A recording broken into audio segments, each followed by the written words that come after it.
Jaipongan adalah sebuah jenis tari pergaulan tradisional masyarakat Sunda yang berasal Jawa Barat. Tari Jaipong merupakan pengembangan dari kesenian Jawa Barat yang berupa pencaksilat, tari tayub, dan tari ketuk tilu. Kesenian tari Jawa Barat ini diciptakan oleh seniman asal Bandung bernama Gugum Gembira dan Hak Suwanda dari Karawang. Karya Jaipongan pertama yang mulai dikenal oleh masyarakat adalah tari daun pulus keser bojong dan rendeng bojong. Yang keduanya merupakan jenis tari putri dan tari berpasangan putra dan putri.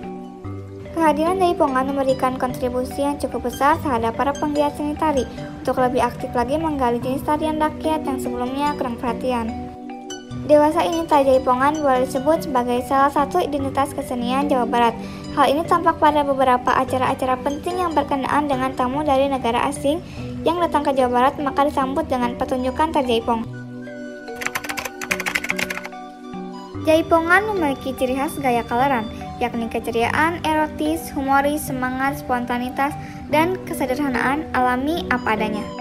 Memiliki gerakan yang dinamis, gerakan tersebut dinominasi oleh tangan, bahu, pinggul dengan gerakan yang sangat lincah. Yang pertama, tari putri. Tari putri masih terbagi ke dalam 4 jenis, yaitu keser bojong, tarian yang memiliki makna kehidupan. Serta sari, tarian ini menampilkan perilaku negatif menuju ke arah yang positif. Rawayan, tarian ini memiliki ritme yang relatif lambat dan halus. Kawung anten, tarian ini berkaitan dengan pertahanan diri wanita. Yang kedua, tari pasangan. Tari pasangan atau disebut juga dengan tari pergaulan ini menceritakan kisah percintaan antara seorang ronggeng atau penari wanita dalam menghalau godaan seorang bajidor atau penari pria.